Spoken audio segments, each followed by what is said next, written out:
Ya, tidak terlambat untuk mengatakan Happy New Year to you all. Ya. Selamat tahun baru untuk setiap saudara. Dan dalam minggu pertama ini saya coba pikir apa yang harus saya sampaikan. Ini yang Tuhan taruh dalam hati saya, yaitu dengan kita akan membahas tentang memenangkan peperangan dalam pikiran, winning the battle of mind, in the mind. Jadi memenangkan pikiran. Kenapa ini penting, saudara? Because the quality of your mind will determine the quality of your life. Kualitas apa yang kau pikirkan di dalam pikiran saudara itu menentukan kualitas hidupmu. Ya, jadi ada pepatah yang saya katakan bahwa you cannot have a positive life with a negative mind.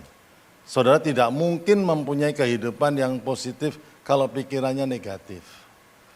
Dan pikiran ini penting sekali untuk kita ketahui, justru pergumulan kita seringkali di pikiran kita. Nanti kita akan bahas lebih lanjut lagi, tapi saya akan memulainya dengan ayat yang dari 1 Tesalonika 5 ayat yang ke-23. Kita akan baca sama-sama ayat ini, 1 Tesalonika 5 ayat yang ke-23 dikatakan, semoga Allah damai sejahtera menguduskan kamu seluruhnya dan semoga roh, jiwa dan tubuhmu terpelihara sempurna dengan tidak bercacat pada kedatangan Yesus Kristus Tuhan kita. Itu yang Rasul Paulus katakan kepada jemaat di Tesalonika. Dan inilah kehendak Tuhan supaya roh, jiwa dan tubuh kita terpelihara sempurna menjelang kedatangan Kristus. Nah, manusia terdiri dari 3 bagian, yaitu ada rohnya, yaitu seringkali dikatakan itu hati kita. Yang kedua jiwa, yang terkandung dari mind, emotion, and will. Jadi pikiran, emosi kita, dan kehendak kita itu di jiwa kita dan tubuh kita, tubuh jasmani kita. Dan Tuhan ingin terpelihara menjelang kedatangan Kristus yang kedua. Kenapa Rasul Paulus menyatakan ini pada jemaat di Tesalonika, bahwa seluruh aspek kehidupan kita itu Tuhan inginkan terpelihara sempurna sebelum kedatangan Kristus. Karena banyak orang yang sudah mengalami keselamatan daripada Tuhan Yesus, tetapi hidupnya tidak terpulihkan seluruhnya. Banyak orang sudah selamat percaya Tuhan Yesus ke gereja, tapi hidupnya tidak utuh. Tuhan yang kita sembah bukan Tuhan yang mampu menyelamatkan, tapi Tuhan yang kita sembah adalah Tuhan yang mampu memulihkan segala sesuatu. Dunia rusak, keluarga bisa rusak, pribadi bisa rusak karena dosa. Sebesar-besarnya dosa yang bisa merusak kehidupan kita, Allah itu lebih besar daripada dosa kita. Amin, saudara. Ada lagu yang mengatakan, thy loving kindness is better than life. Kasih setiamu itu lebih daripada hidup. Artinya apa? Kalau hidup ini sudah hancur, kasih setia Tuhan itu lebih besar yang sanggup memulihkan kehidupan kita. Itu yang luar biasa daripada Tuhan kita. Amin, saudara. Itu yang harus kita yakini. Tapi mari kita lihat sebenarnya ini. Mengapa kita perlu? Karena banyak orang mengalami terselamatkan tapi tidak terpulihkan. Dengan kata lain selamat tapi tidak utuh. Tuhan ingin kita utuh menjelang kedatangan Kristus yang kedua. Nah, kalau saya gambarkan 1 Tesalonika 5 ayat 23 itu begini, saudara. Roh, jiwa, dan tubuh itu harus terpelihara sempurna sampai kedatangan Yesus Kristus. Mengapa harus demikian? Karena kita ini dipersiapkan untuk menyambut Sang Raja. Kita ini adalah mempelai Kristus. Dan Yesus adalah mempelai laki-lakinya. Dan Tuhan ingin datang untuk gereja yang sempurna, yang tidak ada cacat celanya. Demikian firman Tuhan. Nah, saya akan jelaskan sekali. Yang pertama, restorasi pemulihan dari roh itu dilakukan oleh karya Kristus di kayu salib. Kita sudah mati, roh kita, hati kita sudah mati karena dosa. Tetapi syukur puji Tuhan kepada Tuhan karena Dia mati di kayu salib untuk menebus dosa kita dan menjadikan kita ciptaan baru. 2 Korintus 5 ayat yang ke-17 mengatakan, barang siapa dalam Kristus dia menjadi ciptaan baru, yang lama sudah berlalu, yang baru sudah datang. We have a new heart. Pada waktu kita percaya, Tuhan aku percaya engkau mati di kayu salib untuk menebus dosaku. Dan aku percaya pada waktu aku menerima engkau sebagai juru selamatku, aku akan diselamatkan dan aku dimasukkan ke dalam kerajaan Allah. Itu yang pertama, sudah diselesaikan oleh Kristus. That settles it, sudah. Yang tidak mungkin kita lakukan, Tuhan sudah lakukan kepada kita. Ya. Tetapi ada prosesnya sebelum mencapai kesempurnaan ini, ada prosesnya karena jiwa kita tinggal dan kita ini punya jiwa, pemikiran, emosi yang tercemar dengan hal-hal dari dunia ini. Apalagi kita punya tubuh yang tidak sempurna, yang dengan segala habit atau kebiasaan-kebiasaan itu harus terus disempurnakan dan itu menjadi satu proses yang panjang. Dan Roma 12 ayat yang kedua mengatakan you have to be the renewal of the mind. You have to be in the process of the renewal of the mind. Kita ini memang sudah diselamatkan, diperbarui dalam roh kita, tetapi jiwa kita, pikiran kita itu harus diperbarui dari hari ke hari. Dan Roma 12 ayat yang pertama dikatakan, serahkanlah tubuhmu sebagai persembahan yang hidup, yang memperkenankan Tuhan. Jadi ini prosesnya itu demikian. Tuhan sudah menyucikan roh kita sehingga roh kita itu mampu berhubungan dengan Tuhan. Yang tadinya hubungan ini terputus karena dosa, tapi dipulihkan oleh Tuhan. Tapi kita masih ada proses di mana jiwa kita itu masih mengalami peperangan. Nah, saudara, kalau kita lihat ini, dua pekerjaan setan utama, yaitu menjauhkan orang itu dari keselamatan. Itu yang pertama. Nah, tapi kalau orang itu sudah percaya Tuhan Yesus, pekerjaan yang kedua itu membuat orang itu, yang kedua ini, walaupun dia sudah selamat, tapi kalau bisa hidupnya tetap hancur.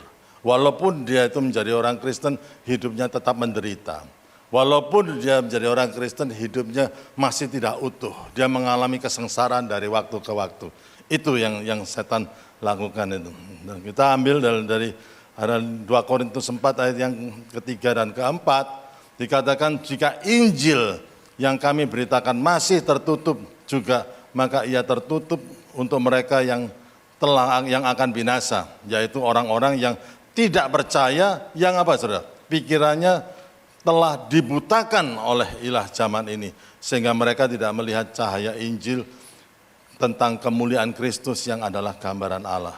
Jadi bagi orang yang tidak mau menerima Kristus sebagai juru selamat, Alkitab mengatakan bahwa kenapa? Pikirannya belum diterangi. Pikirannya masih dibutakan oleh apa? Ilah zaman ini. Itu pekerjaan setan, saudara. Dan masih dibutakan sehingga tidak bisa melihat the glorious Christ. Kemuliaan dari Kristus, yaitu gambaran Allah. Dia tidak bisa, ya pokoknya dengar Kristus, ya oke lah. Ya, it means ya kekristenan, ya ada Kristusnya. Tapi dia tidak bisa melihat keluar biasaan Kristus karena pikirannya. Pikirannya itu dibutakan oleh ilah zaman ini.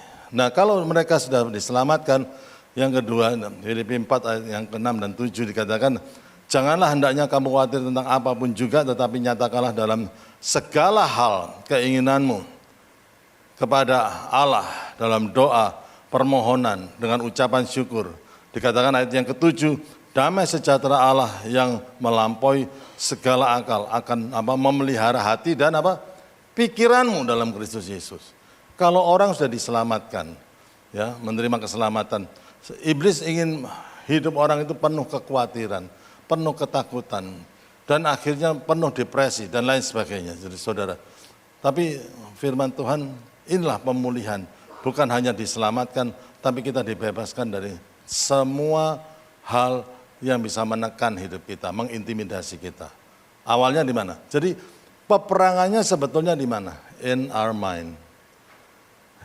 Kalau iblis sanggup menerapkan sesuatu yang negatif dalam baik pikiran kita, sudah, it can last for forever. Kalau kita nggak hati-hati, itu bisa merekat dalam pikiran kita untuk waktu yang lama, saudara. Jadi, saudara, pikiran itu kebencian, kepahitan, minder, pesimis. Ada orang ke gereja, tetapi dia tidak pernah percaya bahwa dia bisa dipakai Tuhan secara luar biasa. Dan itu bisa bertahun-tahun, saudara. Sampai kapanpun, saudara. Aku enggak bisa dipakai Tuhan. Aku ini orang gimana, aku ini orang kecil, dan lain sebagainya. Nah itu, saudara. Pikiran itu, saudara. Somebody can have an eternal life in their heart, but they can have a hell in their mind. Orang itu bisa mendapatkan surga, hidup kekal dalam hati mereka karena percaya Kristus. Tapi pikirannya dipenuhi dengan neraka, saudara. Dan hidupnya kayak neraka, because the quality of your mind will determine the quality of your life. Nah itu yang target iblis itu, yaitu apa? Pikiran saudara. Saudara, tidak ada tindakan dosa yang tidak diawali dari pikiran. Tidak ada. Langsung jatuh dalam dosa. Itu enggak ada, saudara. Awalnya juga dari pikiran ini, saudara. Semua kemudian di nurture, dipelihara, kemudian berubah menjadi satu imajinasi, perencanaan, dan lain sebagainya. Dan akhirnya itu yang menyebabkan kita jatuh dalam dosa, saudara. Ya. Kalau kita ada orang yang benci seseorang, saudara, dan Tuhan ingin kita itu melepaskan pengampunan kepada orang yang menjengkelkan kita. Saudara. Ada orang yang mengatakan, bagaimana saya bisa mengampuni orang itu terlalu jahat dan terlalu melakukan ketidakadilan. Ada seorang hamba Tuhan yang bagus sekali, dikatakan begini, dia mengatakan, memang saudara, kadang-kadang ada orang yang menyakitkan hidup kita, betul. Sehingga apa? They don't deserve our forgiveness. Mereka itu tidak layak untuk menerima pengampunan kita. Enggak layak, karena sudah jahatnya minta ampun, saudara. Dan hamba Tuhan itu mengatakan, but you deserve to have joy. Saudara layak untuk mendapatkan sukacita. Ya memang Tuhan mengampuni kita sehingga kita bisa mengampuni orang lain. Tuhan akan memberikan kekuatan. Memang kadang-kadang orang itu seakan-akan tidak layak untuk menerima pengampunan kita. Tetapi kita layak untuk mendapatkan damai sejahtera dan kehidupan yang berkualitas. Katanya hamba Tuhan itu. Karena apa? Kalau kita benci dan kita tidak bisa mengampuni, mangkel kita. Itu satu orang. Orang kedua menjengkelkan kita, mangkel. Tambah numpuk ini, kebencian ini. Lah terus jadinya apa kehidupan kita kalau kita tumpuk semuanya itu. Dan kita bisa begitu pahit.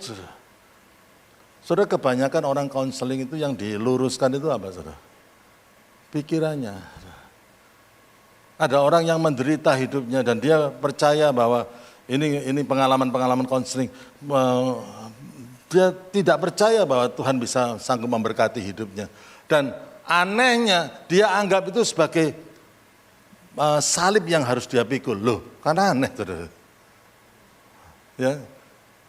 Yohanes 10 ayat yang 10 mengatakan si pencuri itu, si iblis itu datang untuk mencuri, membunuh dan membinasakan. Tapi Tuhan datang memberikan kehidupan dalam kelimpahannya. Itu, saudara. We can have a wonderful and beautiful life on this earth. Pada waktu Tuhan itu menyelamatkan kehidupan kita, setiap orang yang ada dalam ruangan ini, you deserve to have a good and a meaningful life. Saudara, layak untuk mendapatkan yang terbaik dari Tuhan, yaitu apa, saudara? Kehidupan yang berkualitas, kehidupan yang bahagia, keluarga yang bahagia. Amin, saudara. Ya, jadi peperangannya itu di sini, saudara. Di peperangannya, kalau salah berpikir ya salah semuanya. Dan kebanyakan kalau orang konseling yang dibetulkan apa? Cara berpikirnya, betul nggak, saudara? Satu kali saya didatangi oleh teman SMA saya. Dia ngomong, gimana rasanya jadi pendeta?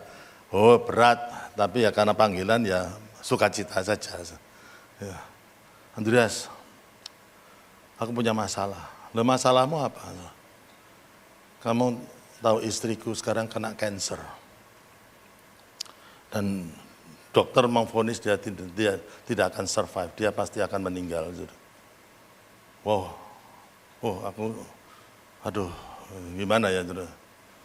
Terus gimana? Apa yang kamu lakukan? Dia ngomong gini, kamu kan tahu mantan pacarku di SMA. Oh, kok ngomong mantan pacar ya? Ini istri mau meninggal ngomong mantan pacar. Oh iya tahu. Nah, terus maksudmu apa? coba aku menikah dengan mantan pacarku, aku mungkin tidak semenderita ini ya, ditinggal istri, mau meninggal loh sekarang itu. Gitu loh saudara, ngomong sama saya gitu. Loh, saya bilang, loh kok mikirnya kok gitu toh? Ini pikirannya kan bengkok, betul nggak saudara? Benar nggak bengkok saudara? Gimana menurut kamu Andreas? Menurut aku gini, kalau kamu menikah dengan mantan pacarmu, kamu yang mati karena kanker. Kok gitu loh? Loh kamu mikir saenaknya, aku mikir saenaknya, bilang. Gitu. Ya kan saudara? Loh kok enak, dia tuh ngomongnya saenaknya. Pikirannya, loh kok bisa mikir kayak gitu tuh loh saudara. Gitu. Ya enggak boleh gitu. Pikirannya harus diluruskan. Saudara. Gitu. Jadi saudara ada, ini ya kalau sudah dalam 30 tahun penggembalaan itu pikiran, banyak pikiran keliru. Orangnya sudah Kristen bertahun-tahun, tapi pikirannya keliru. Sungguh, aku enggak bisa dipakai Tuhan. Siapa yang bilang? Kan itu dari pikiranmu. Ada orang yang hidupnya hancur, terlibat dalam perzinahan dan lain sebagainya. Aku mau jadi orang Kristen, tapi aku merasa kotor terus. Loh, salah. Loh salah. Sebesar-besarnya dosa yang kita lakukan, yang memang bisa menghancurkan kehidupan kita. Tapi kalau kita datang dengan penuh pengampunan, minta pengampunan kepada Tuhan, Tuhan itu Alkitab mengatakan dosa kita yang merah seperti kirmisi akan dibuat putih seperti salju, katanya Yesaya. Dosa kita yang merah seperti kain kesumba akan dibuat putih seperti bulu domba. Sejauh timur dan barat itu dijauhkan dosa kita dan pelanggaran. Tuhan tidak mengingat dosa-dosa kita lagi. Dia akan menyucikan, pada waktu Tuhan itu menyucikan orang yang berdosa, dia menjadi orang yang benar di hadapan Tuhan. Wow.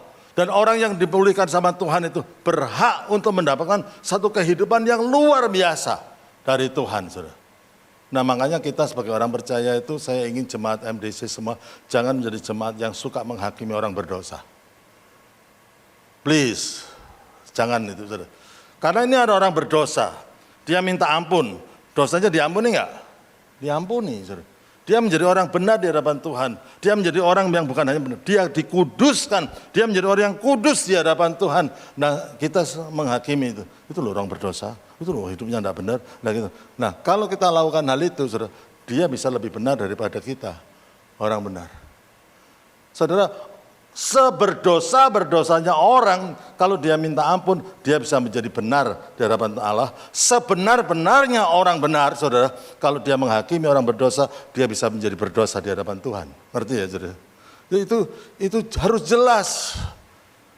We have to straighten up our thinking. Harus diluruskan cara berpikir kita. Jadi semuanya jatuh bangunnya kehidupan kita dari pekerjaan ini, in the mind, saudara. Jadi itu yang. Nah sekarang coba kita lihat, saudara, bagaimana Yudas mengkhianati Yesus. Semuanya tahu tentang pengkhianatan Yudas. Pengkhianatan adalah dosa yang paling berat ya, salah satunya. Yang pertama, saudara, mulai dari ide. Yohanes 13 ayat yang kedua dikatakan, iblis telah membisikkan rencana dalam hati Yudas Iskariot. Dia membisikkan. Jadi menaruh ide maksudnya. Bahasa Inggrisnya dalam New Living NIV and New Living Version dikatakan prompted, memberikan ide untuk satu tindakan. Dalam terjemahan mengatakan the devil suggested, memberikan satu saran, suggested. Nah, iblis belum masuk ke dalam Yudas, saudara, tapi dia hanya memberikan satu ide. Ide aja, dikasih ide. Tapi ide itu kemudian disetujui dan berubah menjadi perencanaan. Matius 6 ayat 14 sampai 15 ya, ayat 15 dikatakan ya, dia pergi kepada para imam kepala dan kemudian Yudas bertanya, apa yang hendak kamu berikan kepadaku supaya aku menyerahkan Yesus dia kepadamu? Mereka akan dibayar 30 uang perak kepadanya. Imbalannya ada satu uang. Dan itu mulai. Jadi ide kemudian, iya ya, kita butuh duit ini. Aku ya butuh duit. Daripada dikritik terus jadi bendaharanya Tuhan Yesus, kemudian ada rencana untuk menyerahkan Kristus. Dan rencana itu bukan hari ini punya rencana, besok langsung diserahkan. Enggak, itu satu proses yang panjang juga. Sehingga akhirnya dengan rencana itu dia izinkan ada satu dosa yang masuk. Dan mulai dosa masuk. Dalam Yohanes pasal yang ke-12 ayat yang ke-6 dikatakan, Yudas sering mengambil uang yang disimpan dalam kas yang dipegangnya. Dia bendahara, dia mulai ngambil. Ya, untuk dirinya sendiri. Mulai ada dosa-dosa kecil. Nah ini adalah pintu yang dia buka untuk dirinya. Dan akhirnya terakhir itu iblis masuk. Dalam Lukas pasal yang kedua ayat yang ketiga, maka masuklah iblis ke dalam Yudas. Awalnya kemana? Suggested. Ya, itu cuma saran aja, cuma ide aja. Mulai dari ide. Tapi kemudian di-nurture, kemudian dipelihara ide itu yang negatif itu. Dan kemudian menjadi satu rencana, menjadi satu imajinasi. Waduh, aku akan dapat duit. Dan kemudian dia membuka, dia mulai berdosa, ngambil duitnya dari kas itu. Dan akhirnya Alkitab mengatakan iblis masuk. Sebetulnya orang Kristen tidak bisa dikuasai oleh iblis. Ada, enggak bisa. Disantet aja enggak bisa, saudara. Jadi jangan pernah mikir bahwa orang Kristen bisa disantet. Enggak bisa disantet, saudara. Enggak bisa ditenung, enggak bisa. Saudara. Ada ayatnya memang, saudara. Tetapi apakah iblis bisa menguasai hidup kita? Bisa kalau kita buka celah. Dari mana? Start with your mind. Nah kalau itu bisa masuk dan kemudian bisa menjadi satu imajinasi, saudara, itu merasuk ke dalam pikiran kita dan itu bisa menghancurkan kita dan kita membuka celah bagi iblis masuk dalam kehidupan kita. Hati-hati, ya. Jadi itu yang caranya bagaimana. Jadi saudara, hal yang negatif, saudara, kalau misalkan ada orang yang ngomong negatif tentang seseorang, saudara, kalau kita nggak hati-hati, maka kata-kata negatif itu bisa mencetak frame of mind. Kamu jangan deket-deket sama dia ya. Nanti dia itu bisa nipu kamu. Kita masuk itu.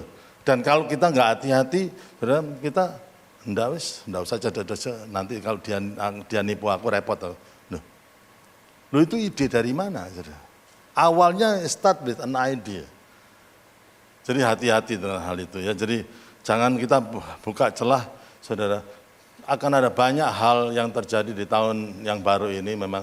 Tapi istilahnya if you can win the battle in your mind. Kalau kita bisa menang dalam pertempuran, peperangan dalam alam pikiran kita, kita bisa menang dalam kehidupan kita. Amin, saudara. Ya, itu yang jadi. Amin, saudara. Ya, ada roh kelaparan di sini. Ya. Oke, bagaimana kita dapat menang, saudara? Satu, pikiran kita harus diprogram ulang, saudara. Karena pikiran kita ini banyak kemasukan, ada hal-hal yang Yohanes 8 ayat yang ke-32, kamu akan mengetahui kebenaran dan kebenaran itu akan memerdekakan kamu. You shall know the truth and the truth shall set you free. Yang bisa melepaskan. Jadi saudara, kebenaran itu adalah kebenaran firman Tuhan tentunya, saudara ya. Jadi saudara, tidak ada kemenangan di luar firman Tuhan, nggak ada. Itulah sebabnya pada tahun yang baru ini saya menganjurkan setiap saudara untuk membaca firman Tuhan, membaca Alkitab, merenungkan firman Tuhan. Karena firman Tuhan itu bukan hanya tulisan yang banyak itu, tapi di balik tulisan itu ada roh Allah yang menghidupkan, saudara. Yang bisa memberikan inspirasi, yang bisa memberikan penghiburan.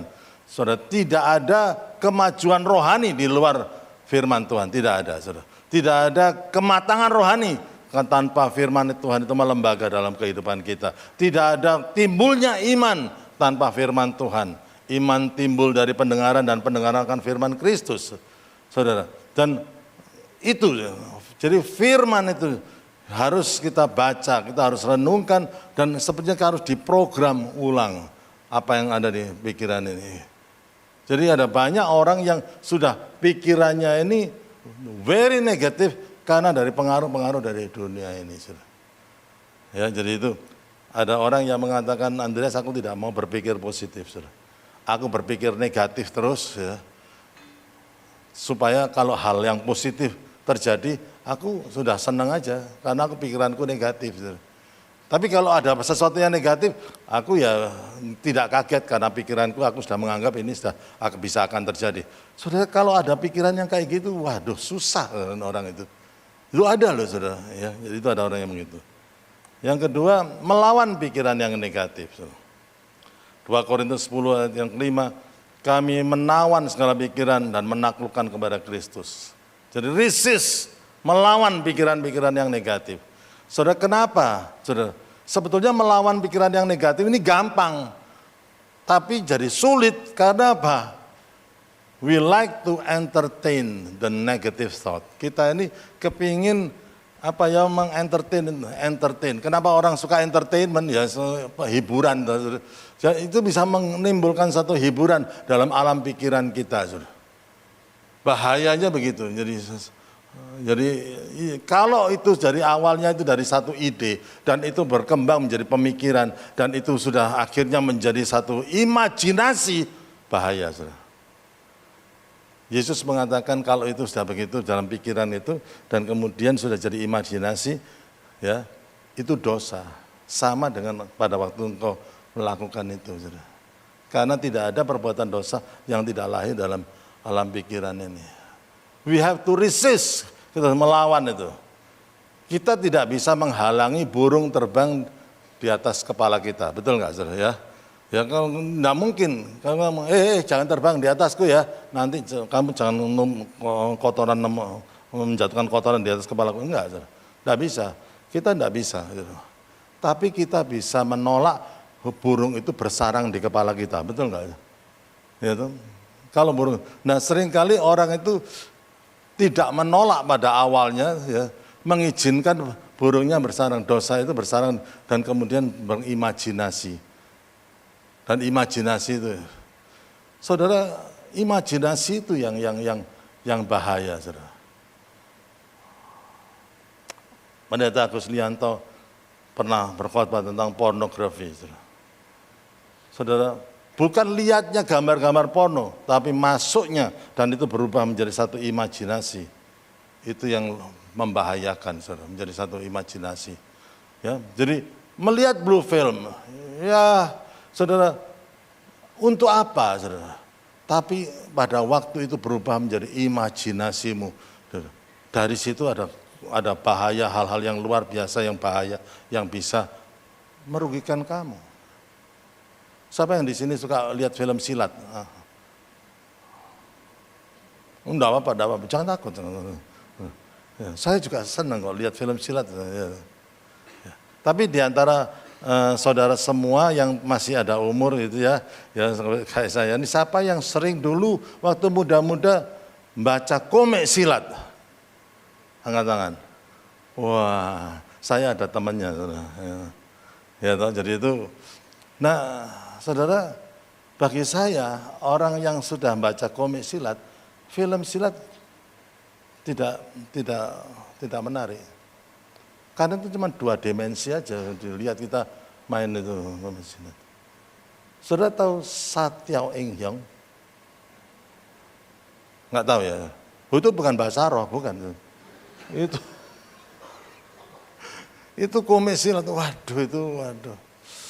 Wah, itu luar biasa. 50 jilid saya habiskan terus. Kenapa kok bisa begitu? Hanya tulisan.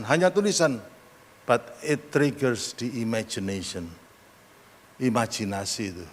Dan pada waktu imajinasi, itu film nggak ada apa-apanya, saudara. Tegangnya semuanya itu, imajinasi itu kita luar biasa. Dan kalau nggak hati-hati itu bisa wild. Imajinasi kita itu, saudara. Dan itu yang harus kita waspadai, saudara. Nah kalau imajinasinya itu sudah itu, dan kita mungkin berandai-andai, berimajinasi, that imagination will control your life. Itu bahayanya. Kita rasanya awalnya sih kita bisa usir. Tapi kalau sudah masuk dalam imajinasi kita, That kind of imagination will control your life. Kalau nggak hati-hati, ya. Jadi itu hati-hati dengan. Tiga, memilih untuk berpikir positif. Jadi kalau ada hal yang negatif kita tolak dan kita pikir gitu, apa yang dipikirkan oleh firman Tuhan mengenai masalah yang aku hadapi ini. Filipi 4 ayat yang ke-8 katakan, semua yang benar, semua yang mulia, semua yang adil, semua yang suci, ya, semua yang manis, semua yang sedap didengar, semua yang disebut kebajikan dan patut dipuji, pikirkanlah semuanya. Pikirkanlah semuanya. Diinstal ulang kebenaran firman itu. Saudara, kita bisa menjadi orang Kristen tahunan di dalam gereja. Tapi kita tidak hidup kudus. Hidup kudus itu bukan berarti melakukan tindakan dosa dan lain sebagainya, tidak. Kita bisa bertahunan, tapi pikiran kita itu bisa penuh dengan hal yang sangat kotor. Walaupun kita sudah tahunan menjadi orang Kristen. Ya, jadi mari kita belajar untuk install kembali, reprogram our mind. Ya, dan baru akhirnya menjaga hati dan pikiran. Amsal 4 ayat 23, jagalah hatimu dengan segala kewaspadaan karena dari situlah terpancar kehidupan. Ya, jadi sekali lagi, the quality of your mind will determine the quality of your life. Saya mau cerita pergumulan saya pada waktu ditinggal Pak Yeremia Rim. Pada waktu Pak Yeremia adalah perintis daripada gereja ini, saudara. Dan Desember 93 beliau meninggal. Dan berat sekali, saudara. Berat sekali. Karena apa? Beratnya karena apa? Ya. Beratnya itu di pikiran. Saudara. Loh, dia ini adalah penginjil orang pertama Indonesia yang berkhotbah di Stadion Utama Senayan di hadapan 150.000 orang KKR. Penginjil yang sangat dikenal di Indonesia. Dan pada waktu dia berkhotbah di sana, saya pun belum pernah khotbah di depan lebih dari 300 orang. Lu yang ratusan ribu meninggal dan saya yang ratusan tanpa ribu yang harus menggantikan. Saudara. Di sini apa? You cannot make it. Terus kemudian ada nubuatan, saudara, yang nubuatan bahwa gereja ini dinubuati akan tutup dalam 6 bulan. Gitu, saudara. Wah, 6 bulan. Ya.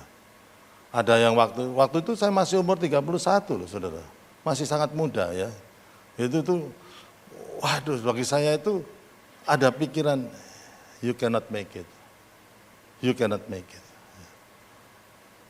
Nah, itu menentang itu, saudara. Menentang itu, aduh, susah, saudara. Gimana, saudara? Peperangannya di mana? In the mind. Ya, jadi, tapi saya ingat dalam Lukas 1 ayat yang ke-37 dikatakan, sebab bagi Allah tidak ada hal yang mustahil.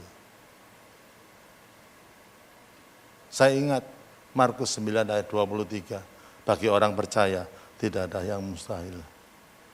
Saya ingat 1 Yohanes 4 ayat 4, bahwa roh yang ada dalamku itu lebih besar daripada roh yang ada dalam dunia ini. Saya ingat Mazmur 60 ayat 14, ayat favorit saya. Bersama dengan Tuhan kita lakukan hal-hal yang gagah perkasa. Saya ingat Filipi 4 ayat 13. Segala perkara dapat kutanggung di dalam Kristus yang memberikan kekuatan kepadaku. Saya ingat 2 Korintus 2 ayat 14. Dikatakan dia yang akan selalu membawa kita di jalan kemenangannya. Selalu menganggap. Saya ingat ayat-ayat itu. I reprogram my mind. Saya ingat Yesaya 50 ayat yang ke-7. Ini luar biasa. Tapi Tuhan Allah akan menolong aku. Aku tidak akan mendapat malu. Itulah sebabnya aku meneguhkan hatiku seperti keteguhan gunung batu. Karena aku tidak akan mendapat malu. I'm strong not because I have experience, I'm strong karena Tuhan yang menguatkan pikiranku dengan firman-Nya. Itu saudara. Jadi pada waktu ada masalah, saudara, apa yang baik, apa yang sedap didengar, apa yang disebut kebajikan, pikirkanlah itu semuanya. Kemenangan dalam pikiranmu akan membawa kemenangan dalam hidupmu. Saudara. Amin, saudara. Ya. Kita akan mendengar banyak hal yang mengerikan, mungkin bisa di tahun 2026 ini, saudara. Tapi kalau engkau menang dalam alam pikiranmu, kita akan mengalami hal-hal yang luar biasa. Dan itu kalau kita set up, kita atur kembali cara berpikir kita, itu sebagai runway bagi Tuhan, itu landing. Roh Kudus landing dalam kehidupan kita, membawa hal-hal yang luar biasa dalam kehidupan kita. Amin, saudara. Memang semuanya akan bergejolak, tapi apakah Allah pensiun? Tidak, saudara. Apa Roh Kudus juga pensiun? Tidak, saudara. Ya hobinya Tuhan itu ya berbuat mujizat, saudara. Hobinya Tuhan itu merestorasi yang manusia tidak ada harapan untuk direstorasi, ya direstorasi. Itu hobinya Tuhan dan kuasanya Tuhan itu masih tetap luar biasa, saudara. Bukan berarti kalau gelombangnya, badainya besar, gelombangnya besar, Tuhan itu takut dengan gelombang itu. Enggak, Tuhan meneduhkan badai untuk kita semuanya. Amin. Sehingga bersama-sama dengan Dia, kita akan lakukan perkara-perkara yang luar biasa. Amin, saudara. Jadi masuklah tahun ini, bukan dengan kekhawatiran, tetapi dengan keyakinan bahwa Tuhan itu yang luar biasa. Saudara. Ayo kita bangkit berdiri dan kita akan membaca Mazmur 91 ini Mazmur yang luar biasa ayat 1 sampai 4 dan kita akan mengakhiri kebaktian kita. Mazmur 91 ayat 1 sampai 4. Kita baca bersama-sama 1 2 3. Orang yang duduk dalam lindungan yang maha tinggi dan bermalam dalam naungan yang maha kuasa akan berkata kepada Tuhan, tempat perlindunganku dan kubu pertahananku, Allahku yang kupercayai.